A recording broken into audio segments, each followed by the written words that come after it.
How's it going? Got a space echo. Well, God, I feel like I need. I feel like I haven't spoken in weeks. I've been getting over a cold and a sore throat. Yeah, got the space echo RE-202. Have the 201. I was gonna do like a video that was like, you know, comparing the two, but just not really into that.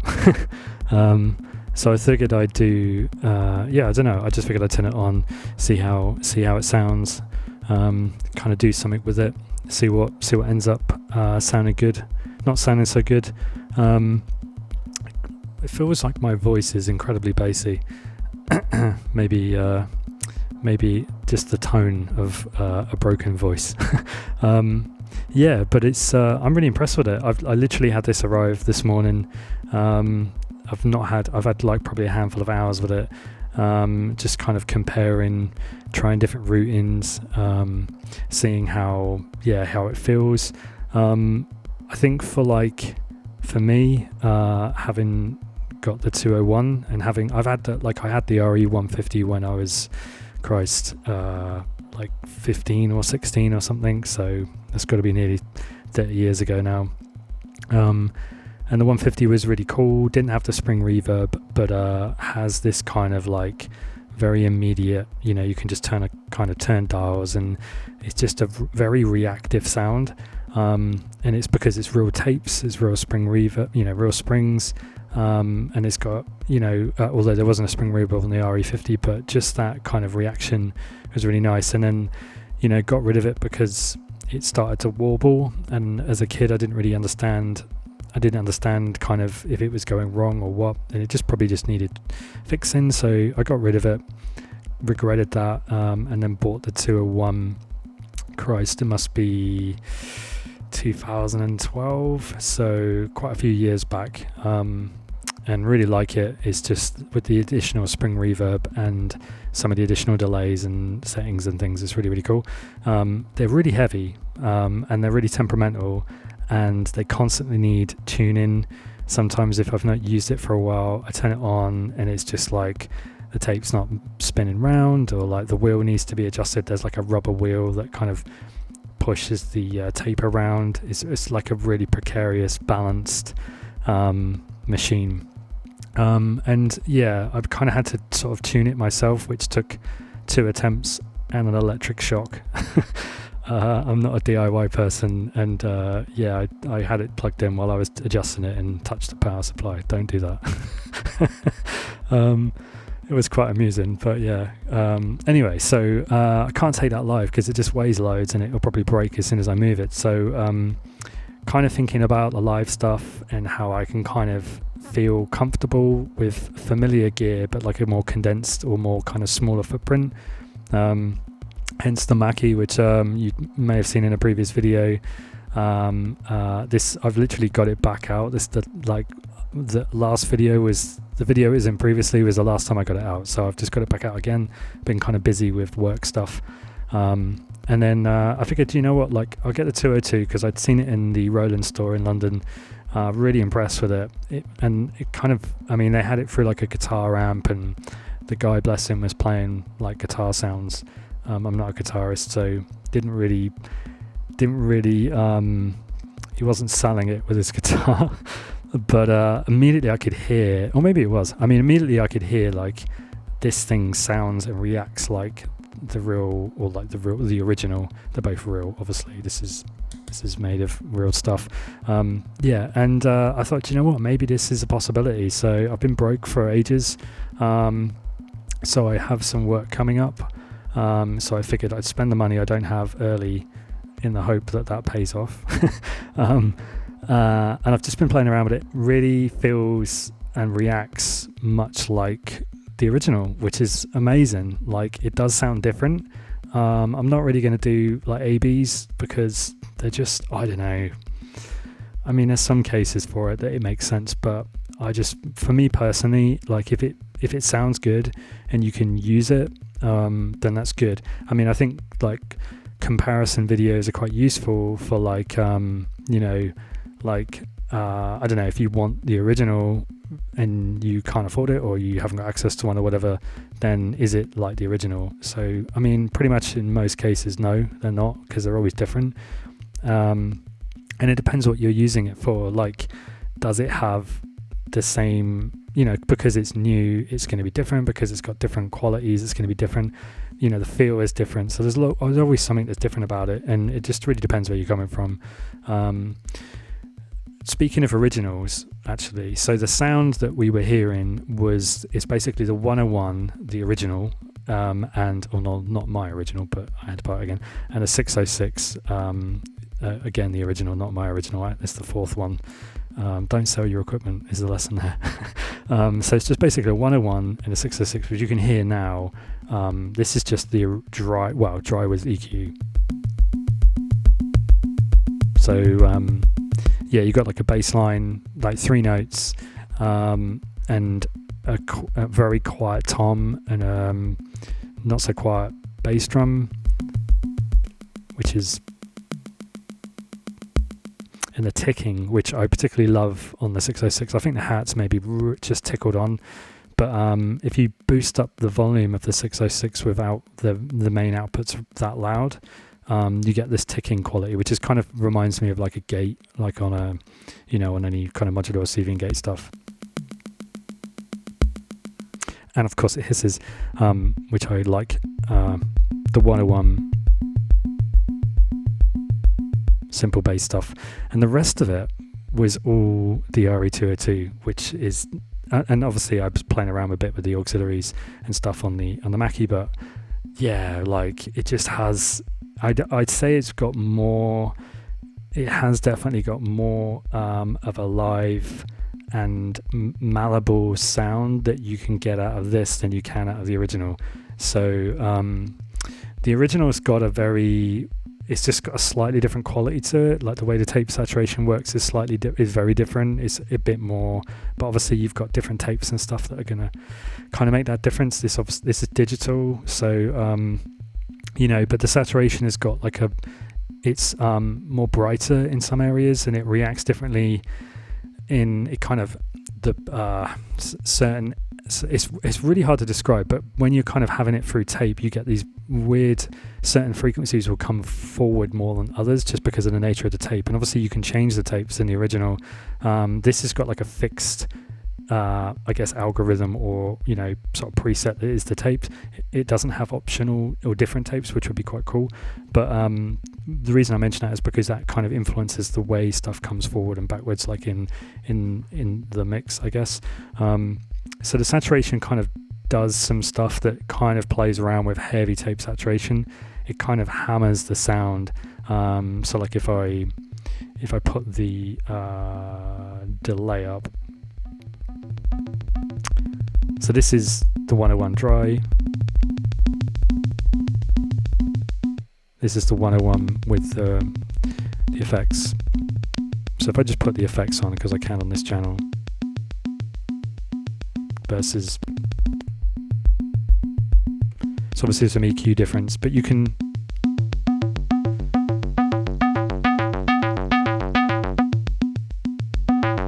this kind of thing, which is really, really nice. And then when you have the intensity up, which is basically like your feedback,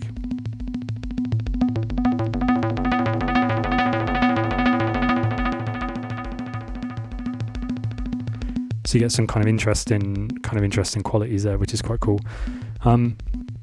The original doesn't do that. Like you'd have to, I mean, it kind of does. You'd have to like boost your input volume on the sort of on like the instrument ins or the mic ins. So sometimes I would use like the mic ins on my original to have more room in the volume increase, so I can kind of distort it. This kind of has an input line and guitar just as a switch, so you've kind of got some flexibility, but it's different. The delays are different. The spring reverb's definitely different to the original. This one's a much more, it doesn't boing as much. For those of you who know your dub stuff, all that kind of boing, like if you take the jack plug out of the original, it kind of goes boing if you take the jack plug out of here, it doesn't really quite do it. If you have to really amp it quite a lot. So there's those kind of differences. This one has like more reverbs, which I haven't really played around with yet, and it has some stereo stuff on, like, you know, kind of like delays and stuff moving around. On the point of stereo though, which I found, which is pretty cool, it's not really a left and a right input, it's an A and a B input. So the original Space Echo, you had like 3 inputs that you could like one instrument and 2, I'm looking over my shoulder, and 2 mic inputs. So you had like 2 different levels, like 1 instrument and 2 like mics, like all guitar kind of style, this kind of idea. And then you could, but then it was all coming out of 1 output, so it's just the main output. This one has like 2 independent inputs, so not 3, but 2 independent outputs as well. So I've kind of got this set up where well, when I say independent, I mean this audio signal is independent, but the effect is the same. So it's like 1 delay, but like, you know, in A and out A, in B and out B, which is really cool because you can kind of have like, you know, like this one I've got like the 101 on auxiliary 1 and the 606 on auxiliary 2, and then they, you know, I'm not going to get the 606 coming through this one, only through this one, which is quite handy. The only thing it doesn't do is that because the reverb is sort of stereo, I guess, they've kind of got like, they've kind of put the stereo and the reverb and then something on one of the delay settings, number 12, I believe. But the reverb's kind of spread across both of them. So even if you're going into A and out of A and into B and out of B, the reverb's like, if you've got, you know, the bass, the 101's got like, is sending into A, it's still going to pick up the reverb, which is kind of interesting. So yeah, like if I so you can hear it there.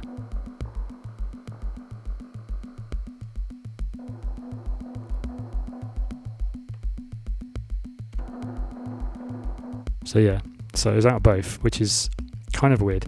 But at the same time, I kind of like it because you can sort of have like different EQ settings, and you can do kind of feedback stuff on the main auxiliaries. So for those of you who don't understand this, like I'm basically sending the output of my 101 into this, and then the output of this back into the mixer, which means you can send the output of this back into itself on the auxiliaries 1 and 2 here, which is kind of handy. So that's the thing you saw me doing at the end. You can kind of get this crazy cracking thing where it bounces backwards and forwards, and it's kind of trying to work out which delay to use as the feedback builds up. With the reverb being on both, that means you kind of have to be a bit careful with the reverb, because reverb on feedback rings like crazy. So to the other point, on the original, the reverb could be quite abrasive with certain EQ settings. My God, like your ears would just blow up. You had to be more careful. With this one, it's a lot more forgiving. So you can kind of do more sort of reverb,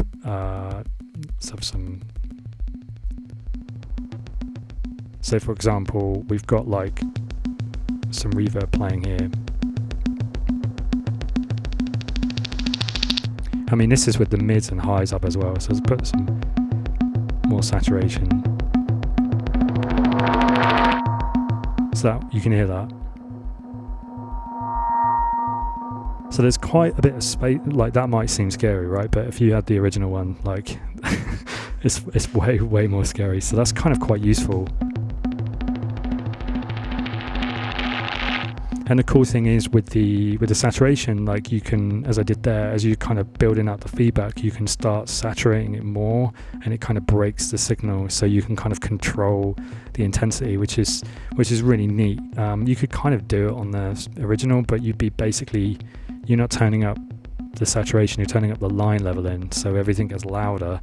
So you'd have to really start hammering it. So I'm curious if it does behave in the same way. It won't be exactly the same, but yeah, much like with any equipment and all these videos I've been doing, you use one piece of equipment compared to another, and all of a sudden thinking maybe I can learn some stuff from this, put to the original. But yeah, the saturation is really cool.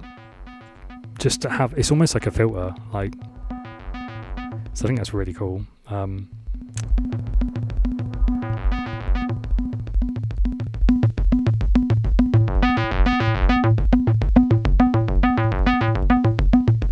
mean, that's pretty cool. The other cool thing is I like doing is just sort of sending, you know, like picking up the clicks and the hisses of some of the older synths. Hence the rhythm can be quite problematic because it's quite clean. You know, whereas this has already got like lots of hiss, you know. So sending that into the delay is really kind of handy because you can then kind of exaggerate that even more with an extra post EQ. But also I found that this has a really kind of nice hiss of its own. You have to kind of hammer it a bit, but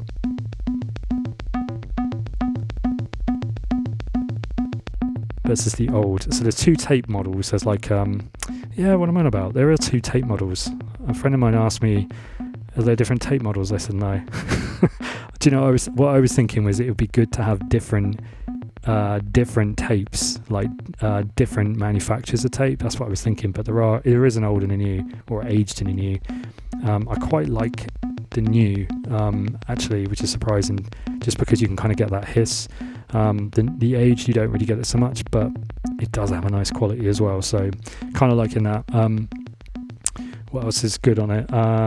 There's some kind of fancy stuff where you can press and hold like the warp and create the intensity and stuff, which I don't know, but I don't like the way it doesn't drop off quick. But you know, it's apparently there's like a firmware update where you can kind of program different ones in there, so maybe I'll have a look at that. But yeah, like that's the bulk of it. I mean, it does some stereo stuff. There's some different reverbs in there. I think there's like whole room, plate, maybe some other ones I forget, which I haven't played around with. Oh yeah, and there's the flutter, which is like a kind of a warble flutter kind of idea.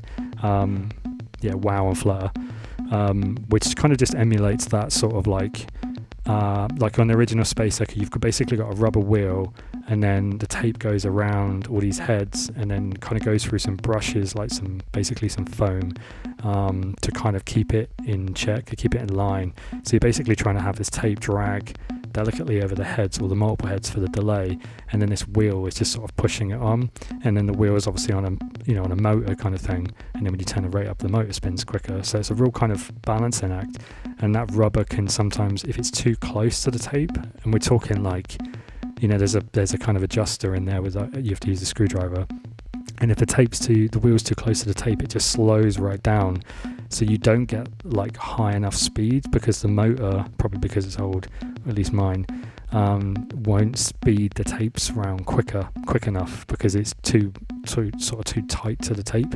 And then if you loosen it, it goes really, really fast. But then on lower settings, because the motor is a bit wobbly, like it might touch the tape and then, you know, not keep it moving all the time. So trying to get that balance where it's consistent and like dragging the tape around accurately is like, you know, I wonder how long from brand new they all of a sudden started, you know, going wobbly, because I've never had a Space Echo that's like clean and balanced. So this sort of wow flutter is to emulate that.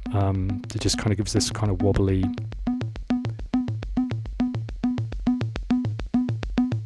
I mean, probably hear it more in the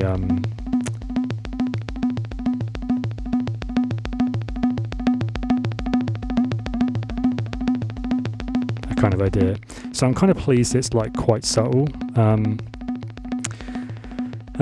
because some plugins just sort of make, I don't know, they make it really crazy, as if your machine's like on the point of blowing up, which is, obviously you can do that in software, but I always feel like, I don't know, man, I'll probably get it serviced at that point. So it's pretty cool how Boss or Roland have done this, that it's just sort of enough of a characteristic that makes it sort of not sound too fixed, and not too clean if you don't want it to, which is really, really cool. So I'm kind of happy with that.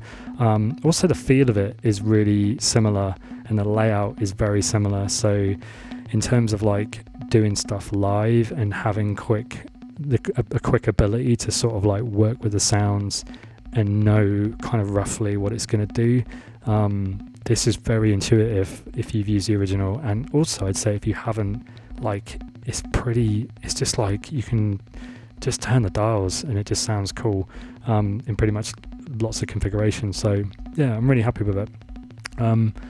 I need to make some stuff to play live, and I probably wouldn't do what I've done now, but you know, like, you just never know. Like, starting to play around with it now, I'm thinking, do you know, I could probably do something really simple with some bass lines at some point, for certain sort of venues, like small ones maybe, that just kind of play around, or even just like use a certain loop that I can kind of explore, because you've got this real easy sort of transitional kind of aspect to it that you can kind of sculpt. Like you saw, like I didn't prep that, I just had like some bass lines going, and all of a sudden going into some distortion, and then it goes into the movement starts changing, all from the same, like all that movement change, all that texture change, all that energy change was just levels and EQ balanced with the RE-202. So yeah, it has that reactive element that I really think is evident in the original, and what I look for in stuff. So yeah, it's really cool. I'm kind of pleased with it. It's quite small, quite cute. It's light as well. Can't complain. So yeah, I thought I'd create a quick video just sort of sharing it. It's kind of a next step on for the live stuff that I've mentioned before. I've got an old Lexicon LP, LX, LPX, LXP, LXP1 from the 80s. I didn't have one of those before, but I had like the Lexicon Alex, which was a bit later and a bit basic, but this is kind of like a cut down version of their flagship, which I've never owned, but I forget what it was called. But it's kind of that 80s, early 90s kind of sound that I know quite well with Lexicon and Elasa stuff.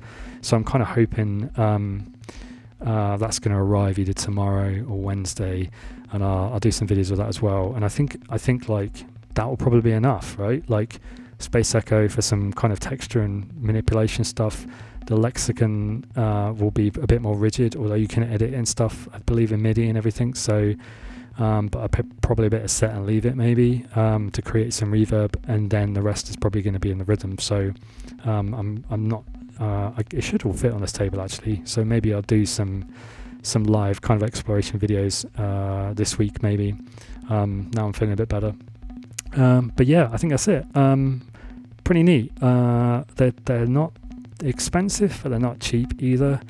They do a small cut down one, like, which also sounds pretty cool. I mean, I tried that in the shop earlier in the year. I think pretty good for what it is. The reason I didn't get that one is because it's just not, I know I'm going to want to change certain dials, and this one has them. So, you know, for me, this is like, it's basically the studio in a pocket pretty much, or at least one part of it.